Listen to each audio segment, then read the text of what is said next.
வீட்டில் நல்லது நடக்க இதை செய்தால் போதும், இதை மட்டும் செய்தால் போதும்.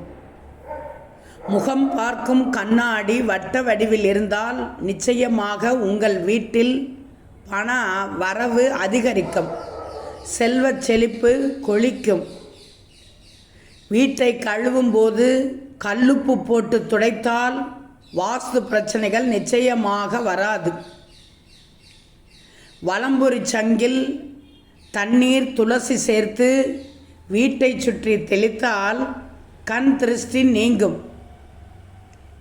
வாஸ்து குறையுள்ள வீட்டில் உள்ளவர்கள் பிள்ளையார்பட்டி சென்று விநாயகரை வணங்கி வந்தால் வாஸ்து பிரச்சனைகள் தீரும்.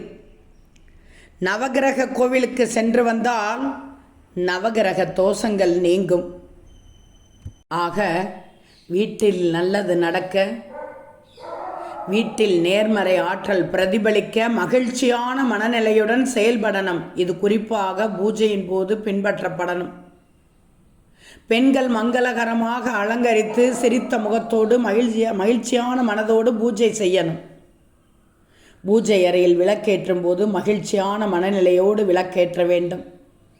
பெண்கள் என்ன மனநிலையில் விளக்கேற்றுகிறார்களோ அது வீட்டிலும் பிரதிபலிக்கும்.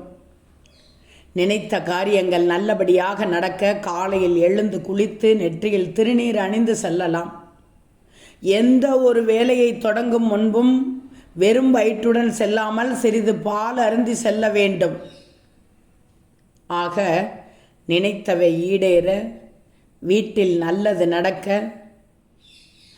யாரும் ஒருவர் தன் மனதையும் எண்ணத்தையும் சரியாக வச்சுக்கிடுவது மிக மிக அவசியம். விளக்கேற்றி பூஜை செய்யும் போதே வீட்டில் தெய்வ கடாட்சம் எப்போதும் நிறைந்திருக்கும். பெண்களை மகாலட்சுமியின் அம்சமாக சொல்லப்படுகிறார்கள். இதனால் வீட்டில் பெண்களின் செயல்பாடுகள் மிக மிக முக்கியம். வீட்டில் நன்மைகள், மகிழ்ச்சி, நிம்மதி எப்போதும் நிறைந்திருக்க பெண்களின் பங்கு மிக மிக முக்கியம்.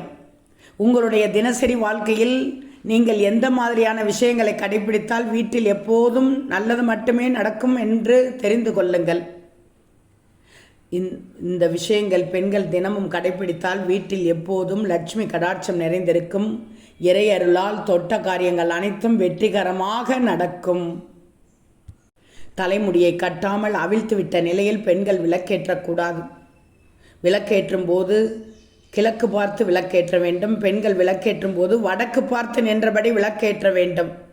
சிரித்த முகத்தோடு மகிழ்ச்சியான மனதோடு விளக்கேற்ற வேண்டும். அந்த மனநிலையை வீட்டுக்குள்ளும் பிரதிபலிக்கும்.